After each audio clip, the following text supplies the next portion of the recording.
Pozdravljeni.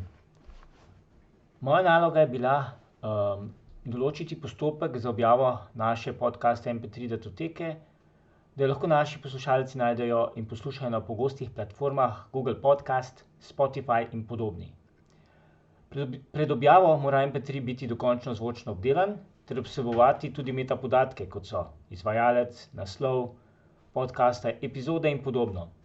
Ti metapodatki so pomembni, saj jih sistemi za distribucijo uporabijo za predstavitev vašega podcasta ter kot ključne besede, pod katerimi vas poslušalci lažje najdejo na posamezni platformi. Bolje kot so izbrane, večji doseg boste imeli.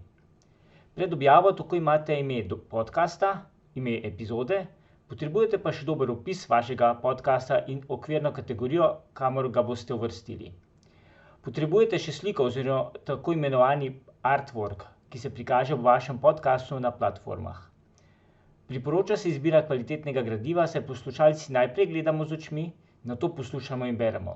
Če je artwork mamljiv, bo več poslušalcev vaš podcast izbralo iz neke množice ostalih podcastov. Nato potrebujemo gostovanje za ta naš podcast. Pogosta rešitev je svoje gostovanje na WordPressu z ustreznimi vtičniki.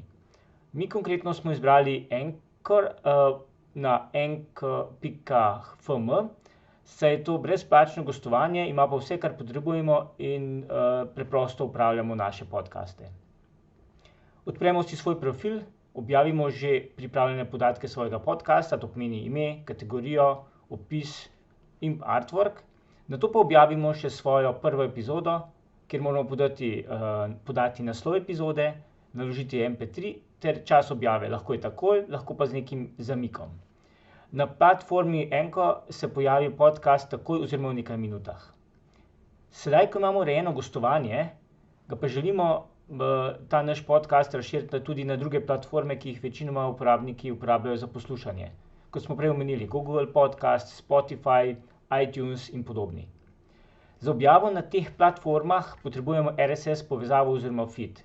Ta povezava pove platformam, da dobijo vedno nove vaše podatke podcasta in epizod na Anchorju. To povezavo pa najdemo v oddelku Distribution na sami platformi, kjer pa svetujem tudi vklop objave e-maila, ki je opcija čisto na dnu.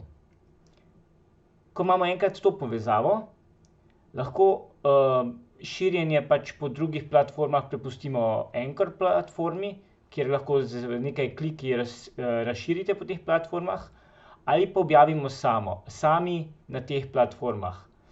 Zdaj, prednost samostojnih objav je, da ima vsaka platforma lahko specifično statistiko, ki pove več kot pa sama osnovna, manj podrobna na Anchorju.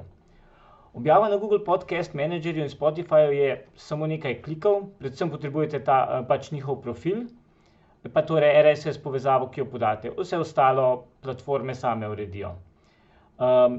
iTunes nismo preverjali, saj za povprečnega uporabnika relativno kompleksno pride do uporabnega Apple ID-ja, ki deluje tudi v njihovi trgovini.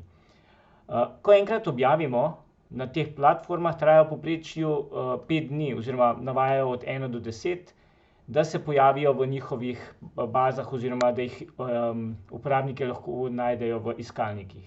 Potrebna je potrpežljivost. To je to, upam, da vam bodo te informacije prav prišle, svetujem pa raziskovanje in čim več objavljanja. Nasvidenje.